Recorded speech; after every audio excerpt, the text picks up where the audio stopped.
Hyvä on sen osa, joka ei vaella jumalattomien tavoin. Ja kastussyntisten teille. Ja istu pilkkaajien parissa.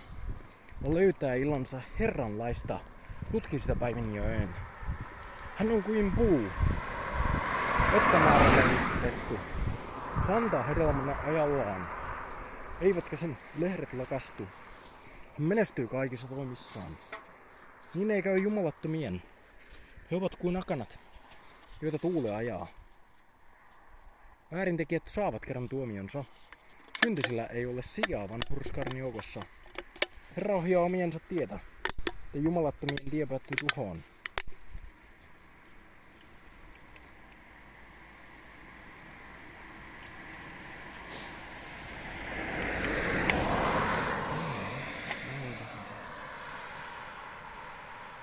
Saa kohta rappuun, mutta laitan vähän tuohon sivuun.